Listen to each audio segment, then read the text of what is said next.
All right, welcome to the AdaptX podcast, where we have conversations with individuals building accessible businesses, advocating for inclusion, or excelling in adaptive sports. Our intention is never to speak on behalf of those with disabilities, but to provide a platform to share their voice and amplify ideas for a more accessible world.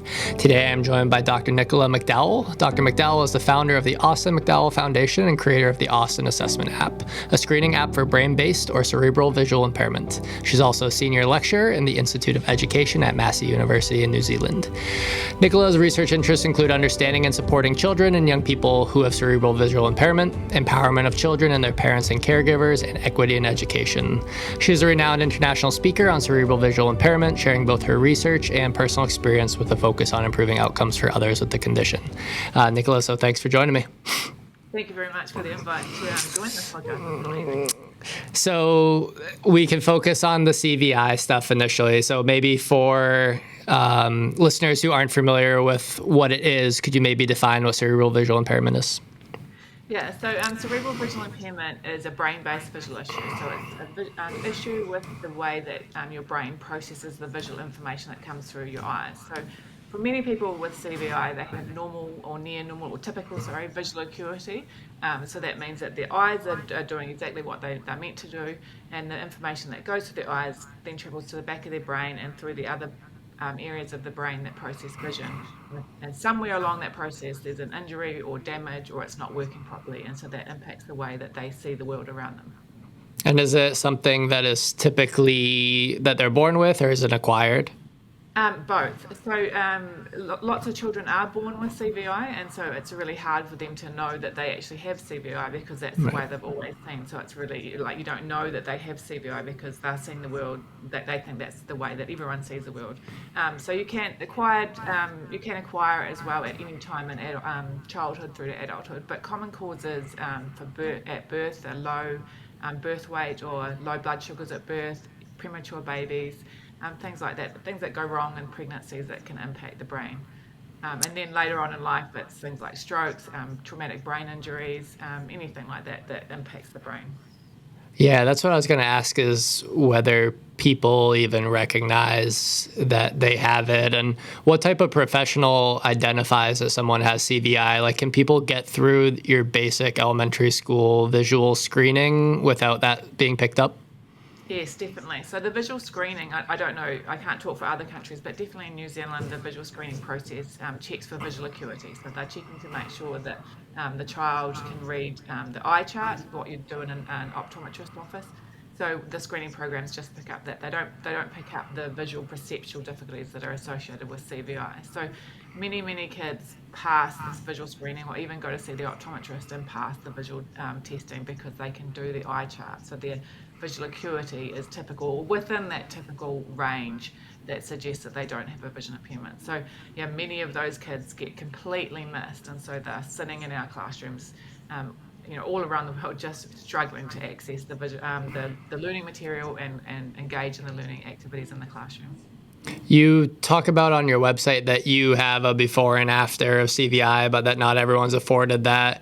Do you mean that a lot of people, it goes undiagnosed and they're not really aware of it? Like, I guess we can talk about like whether CVI can be reversed or how it can be improved maybe as well for that like after CVI period. But I guess maybe I should frame the question in the context of your experience, I guess. So if you're comfortable going back to when you acquired CVI and kind of how you figured out that you did in fact have it. Yeah, so at the age of 16, I had typical vision until the age of 16, and then I suffered a brain hemorrhage, which was a malformation in my brain that I was born with, and that exploded as such, and when I was 16. So I was in a drug-induced coma and I had a surgery to remove that area of the brain that was damaged. When I woke up in the hospital room, the world still looked exactly the same to me. I didn't realise that I had any issue with my vision, and in fact, it took probably about 2 weeks after that I'd woken up that anyone picked up that there was something going on with my vision. And it was surprisingly the physiotherapist who was doing some muscle testing on me, and noticed that I wasn't seeing in my right visual field. So I have what's called a right side myopia, which means I don't see in my left and right eye in the right visual field. So they picked up that, and there was some testing done around that. And that's one aspect of cerebral visual impairment, but it wasn't all of it. So I then recovered from my brain hemorrhage, went back into school, went back to my life. And for the next 17 years, experienced huge difficulties in all aspects of my life, at school, social interactions with my mobility. And it couldn't be explained by the right heminopia alone. Like, it didn't explain how much difficulties I had. I could understand, not seeing on my right side, the impact that would have, but the other stuff, like really struggling to concentrate in class when there was so much visual and auditory information to process, talking to people and not being able to maintain eye contact with them, getting distracted by things in the background, tripping up on things on my left side or in front of me as opposed to be on my right side. So, it greatly impacted me for 17 years, and it was a real struggle, a real battle. And then after university, I started working, at the time it was called the Foundation of the Blind in New Zealand, and I started working as an orientation mobility specialist, so teaching children who were blind, low vision, to move around their environment using a mobility cane. And I was fortunate enough to go to a conference here in Auckland, which was it's called the South Pacific Educators of the Visually Impaired. And one of the keynote presenters was Professor Gordon Dutton, who was a paediatric ophthalmologist from Scotland and one of the world's experts in cerebral visual impairment. And he did this hour-long keynote talking about how to support children with CVI. And in my experience of CVI prior to that was children who were very sort of complex needs with, in a wheelchair with a lot going on, non-verbal, not someone like me. But for that hour, he basically described my life. It was like he was talking about me, but he'd never met me. And I just couldn't believe it. It just completely changed my life. So I went up and talked to him afterwards, told him my background, told him what had happened. He did a few little experiments then and there and said, no, you definitely have cerebral visual impairment. And it was just, I can't, it was like I have this life before that moment, and I have this life after that moment. And it was just, it completely changed my life. And from that, I was able to then remember what normal vision or typical vision had looked like prior to my brain hemorrhage, and then understand how my visual world was now different because of CVI. So, it took 17 years. So you asked, does it take a long time to get diagnosed? That's pretty normal. I did some research looking at the average time it took to get diagnosed, and there were some stories of, longer than 17 years. So it's pretty tough. Were you searching for answers during those 17 years, or did you kind of just chalk it up to TBI? This is my new normal. No, I knew something was wrong, but I couldn't ever work it out. And even my parents were, they lived with me in those first few years, and they knew something was going on, but we never thought it was the vision. We never could equate it to the vision. There was some mental health issues as well, as you can imagine, after a brain injury and then with those difficulties. But we could never work out why I found going to the supermarket so hard. Like, I should be able to, as an adult, go to the supermarket, walk down the aisles, pick what I want to get, and not get anxious and stressed and find it really difficult. I should be able to go and pick up my children from preschool and, find their shoes amongst the pile of massive shoes of everyone else's, in the box. But things like that I just found difficult. And the fatigue, headaches, things like that. And I'm always searching for an answer, but never, ever thought it was anything to do with vision. So you said that finding the answer, at least the diagnosis, was life-changing. What did you do afterwards? Because knowing what you have isn't enough to change all of the symptoms of it. So I guess, what was that recovery or rehabilitation process like once you had the diagnosis? Yeah, well, for me, so the biggest aspect of that rehab process was the empowerment. So I was empowered through knowledge. So I was given the gift of knowledge to understand what was going on with my vision. And I then spent quite a long time just sitting with that and just trying to understand what cerebral visual impairment is. It's a very complex condition. There's a lot to understand, from a medical perspective around the brain. So I spent a long time just unpacking what it meant, and then looking at what specific visual issues that I have. So when we say cerebral visual impairment, there's different actual visual issues associated with that. So there's one called simultaneous agnosia, which is the inability to see more than one or two things at a time. Optic ataxia, which is your visually guided movement. So I had to understand which of those CVIs I had, and then how they impacted me on a day-to-day basis. So from that, and then with my experiences of being an orientation mobility specialist and doing rehab programs with children, I was then able to put a sort of rehab program into place for myself. And it was all about, I sort of worked on one thing at a time. Like, why is the supermarket so hard for me? And because it is, I can only see one thing at a time, so it's really hard to pick an item off the shelf. So then I thought about strategies that would make that easier. Go to the supermarket when it's quiet, or do online shopping. Don't go to the supermarket at all. So I worked through just different strategies like that, and I just picked one thing at a time and just slowly worked on that. And going to a restaurant, going to a cafe, working out where to sit in the cafe that would make my life easier, so there's not as much visual information to process.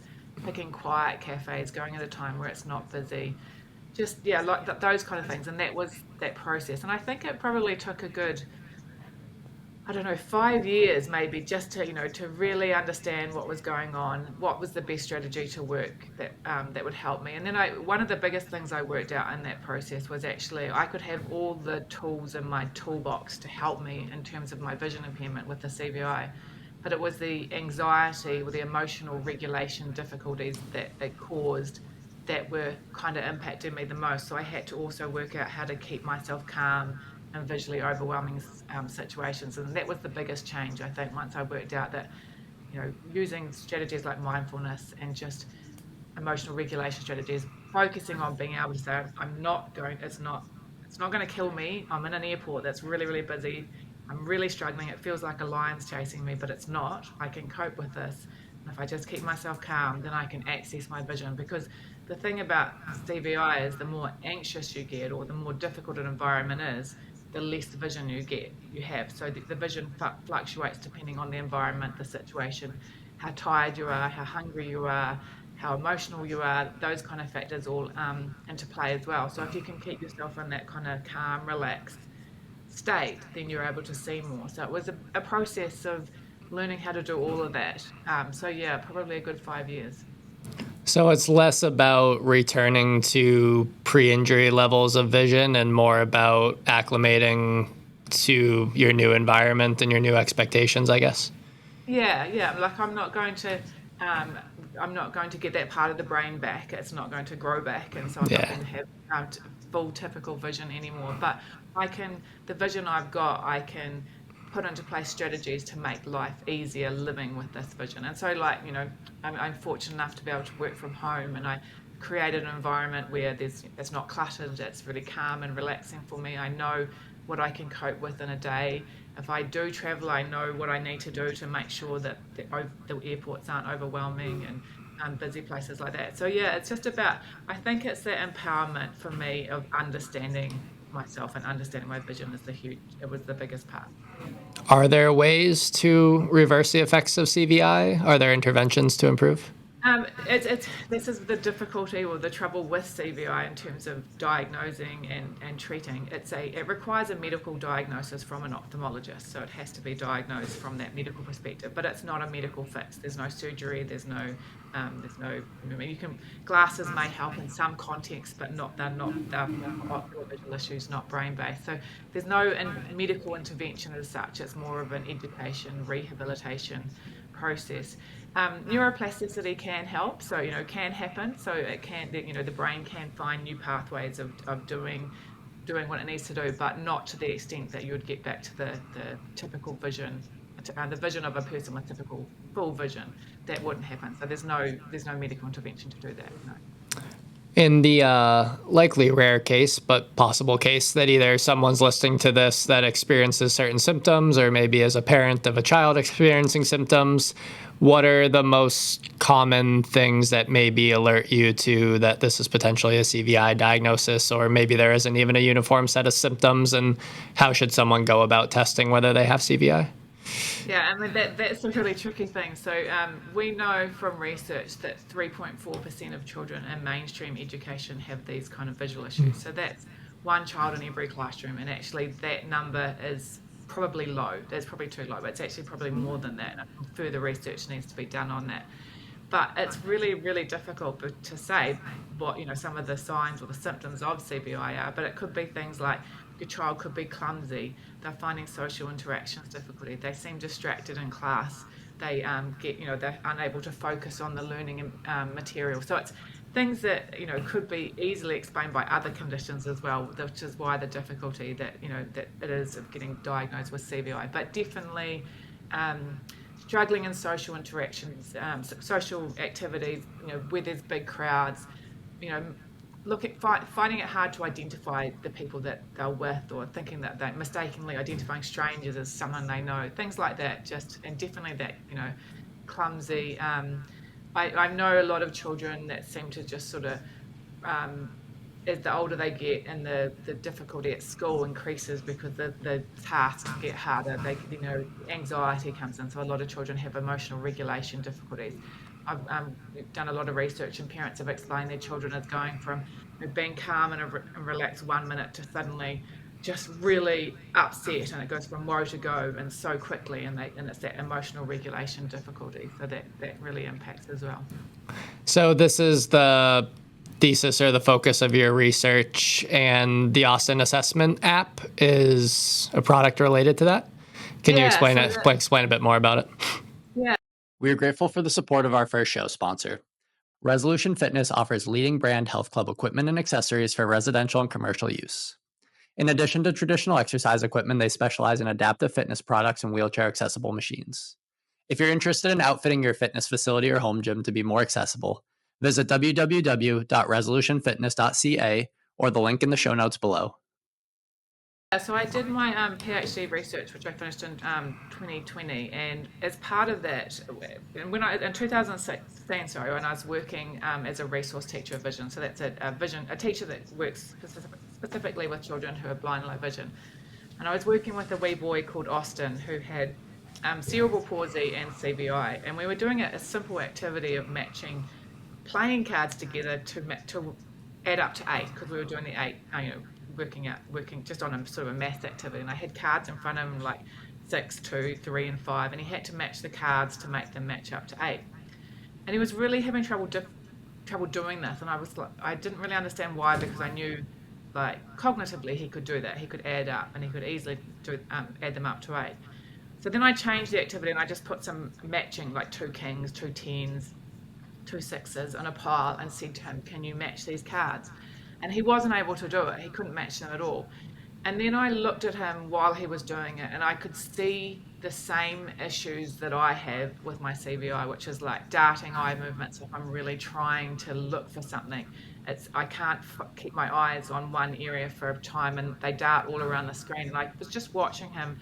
His eyes were darting. His visually guided movement, so when he was reaching out to a card, he was not quite accurate in touching the card. He was getting more and more anxious in doing, and I realized that this was a really great, simple activity to identify or screen for CVI-related visual issues. And so I had this great idea, and I went home. I emailed Professor Dutton, the person that had diagnosed me, and said, look, I've had this idea. This could be an assessment tool or a screening tool. And he said, fantastic, there's your PhD. That's what you should do for your PhD. And I said, no, I don't want to do that for my PhD. I've got other ideas. So what I did for my PhD was a process called thesis by publication. So I did a number of little studies and put them together and with bookends to make up the thesis. And so one of the studies was looking at the Austin assessment. So from that experience with Austin, I then developed an assessment protocol, which is you started with 4 cards and 1 pair, and moved up to level 5, which was 12 cards and 5 pairs, and the kids had to match the pairs along the way. And it got increasingly more difficult because I wanted the children to have success at the start and then move up to level 1 they could do, but level 5, that's what you could see when the CVI visual issues were coming into play. So the first research project I did was just with playing cards, and I assessed 11 children with CVI-related visual issues and 11 control children, age and gender matched control. And the research came out that the Austin assessment was extremely effective at identifying children with visual issues and separating them from children with typical vision. So it was, a huge outcome, better than I expected, that it was really statistically significant with a large effect size, which was, everything you want in research. So it proved that it worked. So from that, I got some funding from Massey Ventures, which is the sort of the arm of Massey University that helps turn research into sort of a product. So I got some funding from Massey Ventures to turn the Austin assessment into an app. And then worked with a company in Wellington called Springload, who helped me take the playing cards and put it into a digital format. And in that process, we worked out we couldn't use playing cards in the app because of copyright, and they didn't really replicate as well in that digital format. So we created specific cards, Austin assessment cards for the assessment, and we created the app. And then from that first sort of minimal viable product of the app, which came out just as COVID hit, which was perfect timing to then not be able to go and test it on children. But once COVID passed and we were able to get back out and do things, I created a normative range. So I assessed over 900 children between 5 and 18 to see what a child with typical vision, how long it would take them to do the assessment. So there's 4 variables of the app. So there's the time taken. So they do 4-5 levels, and it times them how long they're doing that. Their accuracy, and so how accurate they are in matching the pairs. The dwell time, which is the time it takes to match the first pair at each level. So because we know that children with CVI have a delay in how a slower response to visual stimuli. So it takes them longer to process what's in front of them. And then the 4th variable was the eye tracking. So the app using on an Apple iPad uses the camera, and it tracks what the eyes are doing while they're completing the activity. So from those 4 variables, we did the normative range. I did the normative range, and I worked out what the typical range would be. And then there's a threshold. So if a child completes the Austin assessment and is past one of those thresholds or over one of those thresholds for any one of those variables, then that indicates that further assessment is required. Very, very definitely, it is not a diagnostic tool. It's very difficult. Like, there's a lot more research that would need to go into it to make it a diagnostic tool, but it's a screening tool. So if you do this Austin assessment and it tells you that one of the variables have flagged, or they've met the threshold or passed the threshold, then further assessment is required to confirm a diagnosis of CVI. So it's not saying that you have CVI, it's saying potentially you may have something going on with your vision. Is your hope that anyone could conduct one of these assessments, or is it reserved for ophthalmologists? No, anyone. So we have 2 apps. We spent a long time working this out, deciding how to do this best, because there's such a big audience we had. I wanted, empowerment was really important to me. So we wanted parents of children with, who have struggling to be able to pick up the Austin assessment and do it. We wanted individuals who have CVI themselves to be able to use it, but we also wanted ophthalmologists, optometrists, researchers, teachers, in that professional context. So we've developed 2 apps, which are essentially the same. One's called the Family app and one's called the Work app. And so the Family app, the idea of the Family app is that, like you asked me, was I looking for answers when I was struggling for those 17 years? There are so many parents out there going, I know something's going on with my child. I don't understand what it is. I want to find out, but I don't know where to start. So the idea of the Austin assessment is that if your child is clumsy, if they're struggling socially, if the teacher's saying they're distracted in class and not focusing on the learning, download the Austin assessment app, do a screening, find out what it says, and then that can give you some idea that maybe it could be a visual issue that's causing the difficulties that your child's having. So very definitely for families. I think that was for me. Of course, I want professionals to use it as well. I want researchers, I want ophthalmologists to use it, but I also want to empower parents to be able to help their child. And what was always important to me is the Austin assessment is one thing, so it's not but there's got to be the so what, now what. So once I've done the Austin assessment, I've seen that my child is having difficulties with vision, what do I do next? And so that's why the website provides that so what, now what information. And we link with an organisation called CVI Scotland, who's one of the biggest resources around in the world, internationally renowned website that's got, how to support a child with CVI. Yeah. We direct people to that website. So it is difficult to get a diagnosis of CVI. So we want to say, look, you can help your child, you can help yourself, even if you don't have a diagnosis. If you think you have CVI, here's what you can do, and here's how you can change your life. Yeah, that's what I was going to ask next. Like, what does a positive test on the Austin assessment app, like, what would be your next steps, I guess? So it's these resources, and I guess it's kind of like your anecdote, right? You're learning how to acclimate to your new, I guess, sense of normalcy. Yeah, and I know that for some families, getting a diagnosis is important, but it is really difficult. There are ophthalmologists that do know about CVI and are quite happy to assess that. Some are not, it's not their area of expertise, and so it can be difficult to get that diagnosis. But I always say the best thing to do if you've done the Austin assessment or you found out that your child may have CVI, just find out as much, learn what your child's visual world looks like. So understand what the world looks like to them and how that impacts them. Find out what their difficulties are, and then just put into place strategies to help them in those situations. So, for instance, in a classroom, if they're finding it hard because there's so much visual information to process and auditory at the same time, talk to the classroom teacher and see if they can declutter the classroom a little bit, see if they can provide learning material that is not so cluttered and easier for the child to see.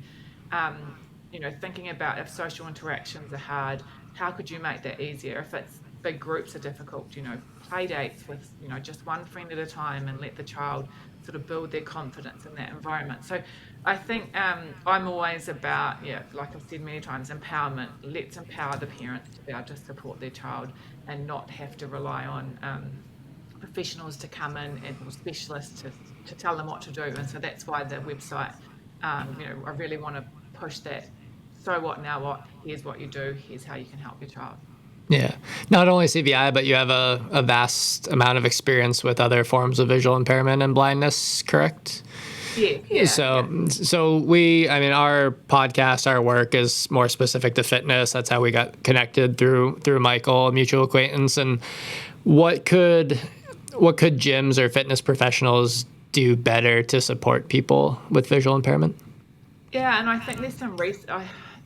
I think there is some research out there that people who are blind, low vision do. One of the disabilities that find it difficult to get into that physical activity because of their vision impairment. So I think like places like gyms, like my first thing would be turn off the radio, make it quiet, reduce that auditory information. So make it so that if they're having difficulty with processing visual information, or there's too much visual information to see, make it so that they can put all their energies into doing that, as opposed to being distracted by something else, which is noise or clutter, or making it too busy. Having little quiet areas within an environment that the person who is blind, low vision can work in that space, so they're not being distracted, or there's not too much for them to navigate or sort of interact with as such. So I think that big thing would be, just think about how much sensory information is in that space and how you could reduce it to make it easier for that person. And I would imagine someone with CVI, I mean, you said clumsiness was a symptom, but might struggle with sports and how to learn different exercises and being aware kinesthetically of their body position in space and everything. Yeah. So definitely good lighting and things like that. But I mean, I know a lot of children with CVI, I've worked with so many children with CVI that will play football, but they'll be the goalie or they'll be the back defence, because then they can stand there and watch everything come to them, and it's sort of like it's easier for them to be able to do that. But you just got to work with the child, work with the person who's blind, no vision, and work out what their strengths are and play to their strengths. Like, give them every opportunity to show that strength and engage in the sport or activity in that way. One thing that's, I should have mentioned earlier, one thing that's very, very common with children with cerebral visual impairment is a lower visual field impairment. So they struggle to see within their lower visual field. Obviously, that's going to hugely impact in a sport environment. So you find a way to make sure that they don't have to rely on things in their lower visual field. So like I said, like being a goalie in football, so you can look up and you can see everyone coming towards you. Hockey's those kind of sports are going to be difficult. But finding a way, by understanding what the visual issues are, then you can put in some adaptations to place to make it easier for that person. Now that you've developed the assessment, it's been validated in some capacity that it has that can produce accurate results, I guess what are you hoping to work on next, or kind of what's the next steps for the app or the assessment? Yeah. So we launched it in 2024 in January, so it's been out available in the App Store for over a year now. It's still only in the App Store, so it's still only Apple. So we're working on one thing that we really know is important is creating an Android version of the app, because then we know that that has a wider reach around the world as well, and to get into some of the economically developing countries to make sure we can reach them as well. So that's a big priority for us. Also creating, so we're at the moment it's validated for children up to the age of 18.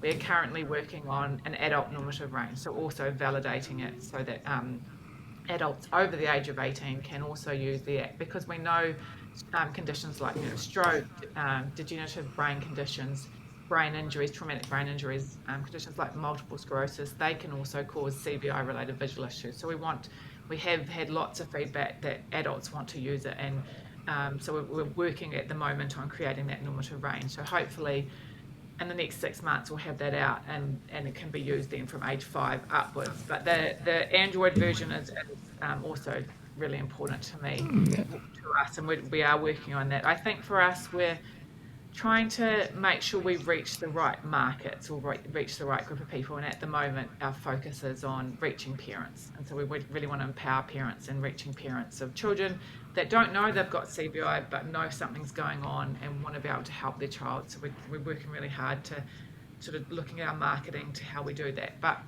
the Austin assessment is run by the Austin McDowell Foundation, which is a not-for-profit charitable trust. We have everyone that works in for us, for me, is volunteering their time. They've all got full-time paid jobs and families, and we're really busy people, and so we donate our time when we can. It's all volunteer work, and we're just trying to just work through it. And everyone loves working on the Austin assessment. It's just I know if we were able to pay people to work for us, we'd probably get things done a little bit quicker. But Yeah. the space of not-for-profit, isn't it? Yeah. I guess getting the funding for any sort of nonprofit endeavor is always a challenge. Does the foundation work on anything beyond this app? Is there a focus on other avenues of supporting people with CVI?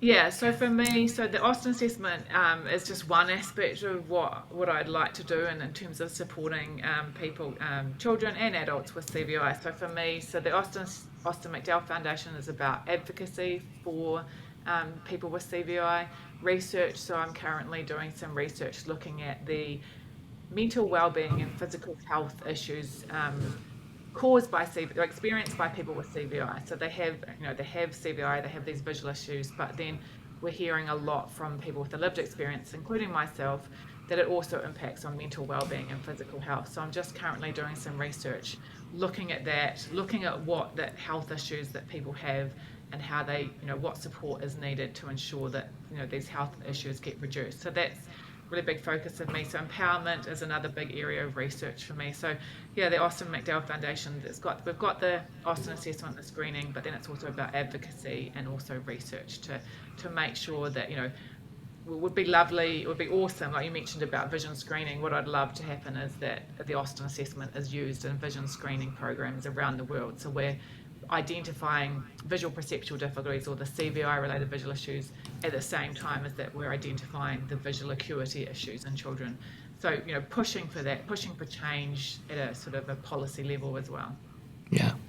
I mean, there's a lot of people that are very fortunate to have you dedicating your career to this. I mean, you said it's 3%. That's a large amount of people, but you don't really hear much about it. You don't hear it talked about much as a diagnosis. I mean, you probably do because your circle of people, but it's not something that I regularly hear. See all the focus on visual acuity and other conditions of visual impairment, but it wasn't something I was particularly too familiar with before I started reading about your background. So. Yeah, it is like, I mean, I go into a classroom and I'm looking at children, and we did, as part of the validation of the Austin assessment, we went through and screened an entire school and picked up the children that we thought that had CVI-related visual issues. And I went back to the school special education needs coordinator, the SENCO, and said, these are the kids we've picked up.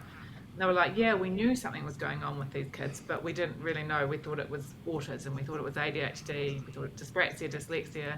auditory processing, but they'd never heard of CVI, so they didn't say that it was CVI. So there's definitely, and I think that's one of the biggest challenges we have with the Austin Assessment app.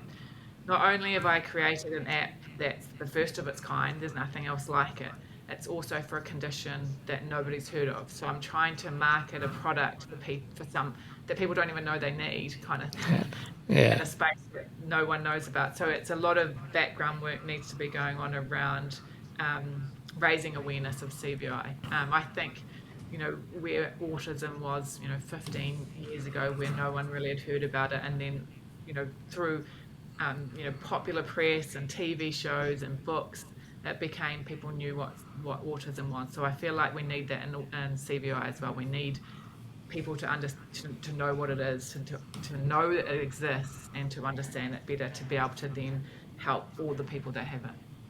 Are there any researchers in the States that you're affiliated with or connected with in the US? Yeah, lots of researchers in the States. I work with a lot of colleagues around the world, America, UK, Europe. It's fantastic. There is a great network of researchers, and we are expanding our reach and doing a lot of some fantastic work. Like the big group in the States is looking at the brain process, of looking at the what is actually happening in the brain that is causing CVI, and understanding that a lot better. Yeah, absolutely. If people want to learn more about your work or connect with you, what would be the best place for them to do so? I can include the exact links in the show notes, so you don't necessarily have to spell things out, but what platforms are best? Yeah, so we have the Austin Assessment, we have a website, so we can put the website address up, but I'm also on Facebook, Instagram, and LinkedIn for the Austin Assessment. Then also I have a personal LinkedIn account as well, where I talk a lot more about my research. And there's an email address as well for the Austin Assessment that I can give you, that people can reach out. Yeah, wonderful. It was a great educational conversation for me, just something that wasn't even on my radar beforehand, and now at least something I can be more aware of, and maybe as caregivers and parents share struggles that their kids are having, that kind of sound eerily similar to things like this, then maybe it's just another thing for me to be aware of, and another thing that I can recommend that gets checked out. So super helpful for me. I think it'll be helpful for a lot more people. And like you said, the prevalence of autism has gone up over the years, maybe not necessarily exclusively because of anything outside of more recognition, better diagnostic protocol. So maybe that will be the same case with CVI. You mentioned 3%, but if it takes 17 years to get a diagnosis, it's probably more than that, right? Yeah, exactly. Yeah. So, all right. Well, thanks for joining me. Thanks for sharing your expertise, and I look forward to staying in touch. And if there's anything that we can do, please let me know. Thank you very much for the. Thank you for listening to the AdaptX podcast. Our effort to amplify the ideas of our guests and create more inclusive and accessible industries is futile unless these episodes reach a larger audience. If you enjoyed our discussion today, please leave us a rating or a review on whichever platform you use. And if you would like to learn more about AdaptX, the course that we teach to health and fitness professionals and the projects that our organization is working on, you can subscribe to our newsletter through our website, www.adaptx.org. Until next Monday.